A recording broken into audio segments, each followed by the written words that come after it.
Hi friends, ಎಲ್ರಿಗೂ ನಮಸ್ಕಾರ. ನಾನು ತುಂಬ ದಿನ ಆದಮೇಲೆ ವಿಡಿಯೋ ಮಾಡ್ತಾಯಿದ್ದೀನಿ. ಈಗ ನಾನು ಏನು ಮಾಡ್ತಿದ್ದೀನಿ ಅಂದರೆ ಮೊಟ್ಟೆ ಕೈಮಾ ಸಾಂಬಾರು ಮಾಡ್ತಾಯಿದ್ದೀನಿ. ಕಡಲೆನ ನಾನೊಂದು 3 ಸ್ಪೂನಷ್ಟು ಪುಡಿ ಮಾಡಿ ಇಟ್ಕೊಳ್ತೀನಿ ಫಸ್ಟು. ಈಗ ನಾನು ಕಡಲೆ ಪುಡಿ ಮಾಡಿದ್ದೀನಲ್ಲ, ಅದೇ ಜಾರಿಗೆ ಒಂದು ಅರ್ಧ ಈರುಳ್ಳಿ ಹಾಕ್ಕೊಳ್ತಾಯಿದ್ದೀನಿ. ನಾನು 4 ಮೊಟ್ಟೆ ಬೇಯಕ್ಕೆ ಇಟ್ಟಿದ್ದೀನಿ. ತುಂಬ ಚೆನ್ನಾಗಿರುತ್ತೆ. ಒಂದೇ ಒಂದು ಹಿಡಿಯಷ್ಟು ತೆಂಗಿನಕಾಯಿ, ಸ್ವಲ್ಪ ಅರ್ಧ ಭಾಗದಲ್ಲಿ ಅರ್ಧ ಅಂದ್ಕೊಳ್ಳಿ, ಅಷ್ಟು ಸಾಕು. ಇನ್ನು ನಿಮಗೆ ಎಷ್ಟು ಖಾರ ಬೇಕೋ ಅಷ್ಟು ಖಾರ ಹಾಕ್ಕೊಳ್ಳಿ. ಸಾಂಬಾರು ಪುಡಿ ನಾವು ಎಕ್ಸ್ಟ್ರಾನೇ ನಾವು ಬಿಡಿಸೋದು, ಅದೊಂದು 2 ಸ್ಪೂನ್ ಹಾಕ್ಕೊಳ್ತಾ ಇದ್ದೀನಿ.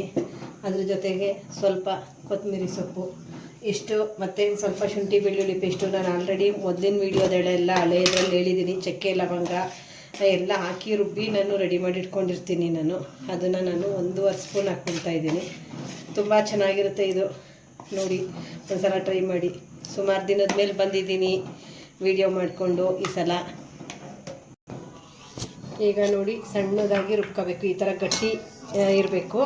ಆಮೇಲೆ ನೆಕ್ಸ್ಟು ಇನ್ನು ಸ್ವಲ್ಪ ಟೊಮೊಟೊ ಎಲ್ಲ ಹಾಕ್ಕೊಂಡು ನೀವು ರುಬ್ಬಿರಂತೆ. ಇವಾಗ ಇದಕ್ಕೆ ಟೊಮೊಟೊ ಹಾಕೋಂಗಿಲ್ಲ, ಮೊಟ್ಟೆ ಬೈಂಡಿಂಗಿಗೆ ಮತ್ತು ಟೇಸ್ಟಿಗೆ ಎಲ್ಲ ಬೇಕಲ್ಲ ಮಸಾಲೆ.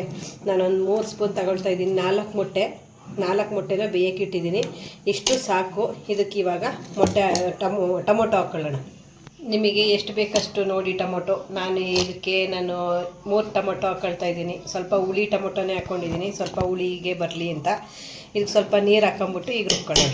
ರುಬ್ಬಿರೋ ಮಸಾಲೆನ ಹಾಕ್ಕೊಳ್ಳೋಣ. ನಾನೀಗ 2 ಸ್ಪೂನ್ ಎಣ್ಣೆ ಹಾಕಿ ಕಾಯಕ್ಕಿಟ್ಟಿದ್ದೀನಿ. ಈಗ ಮಸಾಲೆ ಹಾಕ್ಕೊಳ್ಳೋಣ. ಈಗ ಇದಕ್ಕೆ ಮಸಾಲೆ ಹಾಕ್ಕೊಳ್ತಾ ಇದ್ದೀನಿ. ನೀರು ಎಷ್ಟು ಬೇಕಷ್ಟು ನೋಡಿ ಹಾಕ್ಕೊಳ್ಳಿ. ನಿಮಗೆ ಯಾವ ಥರ ನೀವು ತೆಳು ಮಾಡ್ತೀರಾ, ಗಟ್ಟಿ ಮಾಡ್ತೀರಾ. ಯಾಕೆ ಅಂದರೆ ಇದಕ್ಕೆ ನಾನು ಕಡಲೆ ಹಾಕಿರಲ್ಲ, ನಾನು ಹಾಕೋದು ಬರೀ ಕೈಮಾ ಉಂಡೆಗೆ ನಾನು ಹಾಕ್ಕೊಳ್ತಾ ಇರೋದು. ಇದು ಮಾಡಿಕೊಂಡು ಅದಕ್ಕೋಸ್ಕರ ಇದು ಗಟ್ಟಿ ಬರಲ್ಲ. ನೋಡಿ, ಒಂದು ಸ್ವಲ್ಪ ಗಟ್ಟಿನೇ ಇರಲಿ ಸಾಂಬಾರು.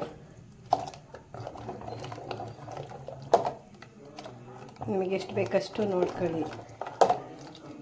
ಈಗ ರುಚಿಗೆ ಉಪ್ಪು ಹಾಕೊಂಡು ಕುದಿಸೋಣ. 3/4% ಕುದಿಬೇಕು. ಆಮೇಲೆ ಇನ್ನು 1/4% ನಾವು ಉಂಡೆಗಳು ಮಾಡಾಕ್ತೀವಲ್ಲ, ಆಗ 1/4% ಕುದ್ರೆ ಸಾಕು. ನೋಡ್ಕೊಳ್ಳಿ, ಇವಾಗಲೇ ಎಷ್ಟು ಬೇಕಷ್ಟು ಉಪ್ಪು ಹಾಕ್ಕೊಳ್ಳಿ. ಯಾಕೆಂದರೆ ನಾನು ಅಲ್ಲಿ ಕೈಮಾ ಅದು ಉಂಡೆ ಮಾಡ್ತಿದ್ದೀನಲ್ಲ, ಮೊಟ್ಟೆ ಕೈಮಾ ಉಂಡೆ, ಅದಕ್ಕೂ ಉಪ್ಪು ಹಾಕ್ಕೊಳ್ತೀನಿ. ಈಗ ಎಷ್ಟು ಬೇಕು ಇದು ಸಾಂಬಾರ್ಗೆ ಸ್ವಲ್ಪ ಆದಷ್ಟು 1 ಪಾಯಿಂಟ್ ಕಡಿಮೆ ಇರಲಿ ಉಪ್ಪು. ಯಾಕೆಂದರೆ ಅದು ಉಂಡೆ ಹಾಕಿದಾಗ ಅದೊಂದು ಸ್ವಲ್ಪ ಬಿಡ್ಕೊಳುತ್ತೆ, ಆಮೇಲೆ ಫುಲ್ ಉಪ್ಪು ಆಗಿಬಿಡುತ್ತೆ. ಮೊದಲೇ ಹೇಳ್ತಿದ್ದೀನಿ, ಒಂದು ಸ್ವಲ್ಪ ಕಡಿಮೆ ಇರಲಿ ಉಪ್ಪು ಸಾಂಬಾರಿಗೆ. ನೋಡಿ, ಇಷ್ಟು ತೆಳು ಮಾಡಿ ರೆಡಿ ಮಾಡಿ ಇಟ್ಕೊಂಡಿದ್ದೀನಿ. ನೋಡಿ, ಈಗ ಮೊಟ್ಟೆ ಎಲ್ಲ ನಾನು ತುರಿದ್ಬಿಟ್ಟು ರೆಡಿ ಮಾಡಿ ಇಟ್ಕೊಂಡಿದ್ದೀನಿ. ಈ ಥರ ಎಲ್ಲ ನೀಟಾಗಿ ತುರ್ಕೊಬೇಕು. ಮಸಾಲೆ 2 ಈರುಳ್ಳಿ ಅಷ್ಟನ್ನು ಹಾಕ್ಕೊಬೇಕು. ಕಡಲೆ ಪುಡಿ ಮಾಡಿರೋದು ಅದನ್ನು ಎಲ್ಲನೂ ಹಾಕ್ಕೊಳ್ತಾ ಇದ್ದೀನಿ ನಾನು. ರುಚಿಗೆ ತಕ್ಕಷ್ಟು ಉಪ್ಪು ಹಾಕ್ಕೊಳ್ಳಿ. ಈರುಳ್ಳಿ ಹಾಕ್ಕೊಂಡ್ರೆ ತುಂಬ ಮೊಟ್ಟೆದು ಉಂಡೆ ಸಿಗುವಾಗ ತುಂಬ ಕೈಮಾದು ತುಂಬ ಟೇಸ್ಟಿಯಾಗಿ ಬರುತ್ತೆ. ಈರುಳ್ಳಿನ ಸ್ಕಿಪ್ ಯಾವುದೇ ಕಾರಣಕ್ಕೂ ಮಾಡಬೇಡಿ, ಚೆನ್ನಾಗಲ್ಲ. ರುಚಿಗೆ ತಕ್ಕಷ್ಟು ಉಪ್ಪು ಹಾಕ್ಕೊಂಡು ನೀಟಾಗಿ ಕಲಿಸ್ಕೊಳ್ಳೋಣ. ಇದು ನಾನು ಒಂದು ಇಂಗ್ರೀಡಿಯೆಂಟ್ಸ್ ಹೇಳಲಿಲ್ಲ ನಿಮಗೆ. ಮೊಟ್ಟೆ ಒಂದು ಹಾಕ್ಕೊಬೇಕು ಬೈಂಡಿಂಗಿಗೆ.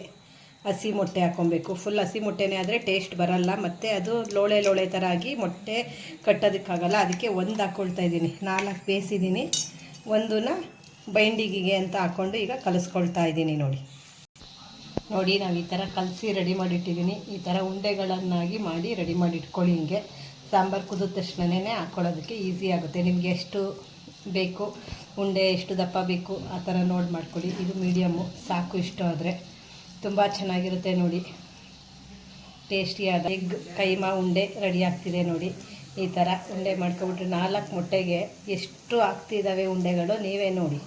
ತುಂಬ ಚೆನ್ನಾಗಿರುತ್ತೆ. ಈಗ ನೋಡಿ, ಮುಕ್ಕಾಲೊಸಿ ಕುದ್ದಿದೆ. ನೋಡಿ, ಮುಕ್ಕಾಲೊಸಿ ಕುದ್ದಿದೆ. ಇವಾಗ ಸಣ್ಣಗೆ ಮಾಡ್ಕೊಳ್ಳೋಣ ನಾವು ಉರಿನ. ಇಲ್ಲಾಂದರೆ ಅದೇ ಉಂಡೆಗಳು ಒಡೆದೋಗೋ ಚಾನ್ಸಸ್ ಇರುತ್ತೆ. ಫುಲ್ಲು ಲೋ ಫ್ಲೇಮು ಮಾಡ್ಕೊಬೇಕು. ಅದನ್ನು ಮಾಡ್ಕೊಂಬಿಟ್ಟು ನೋಡಿ ಯಾವ ಥರ 16 ಉಂಡೆಗಳಾಗಿದ್ದಾವೆ.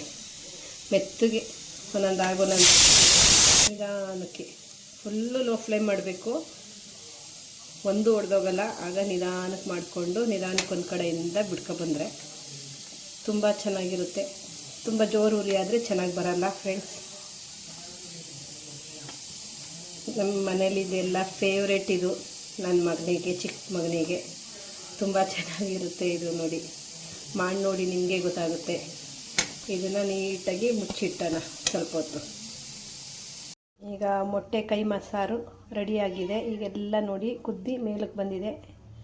ನಾನು ಮೊದಲೇ ಹೇಳ್ದಂಗೆ ತೆಳುಗು ಮಾಡ್ಕೋಬೇಕು ಅಂತ ಹೇಳಿದೆ. ನೋಡಿ ಎಷ್ಟು ಗಟ್ಟಿಯಾಗಿದೆ, ಹೆಂಗೆ ಮೇಲೆ ಮೇಲೆ ಬಂದಿದೆ ಉಂಡೆಗಳು. ನೋಡಿ ನೋಡಿ, ತುಂಬ ಟೇಸ್ಟಿಯಾಗಿರುತ್ತೆ. ನೋಡಿ ತುಂಬ ಚೆನ್ನಾಗಿರುತ್ತೆ, ಮಾಡಿ ನೋಡಿ. Thank you friends.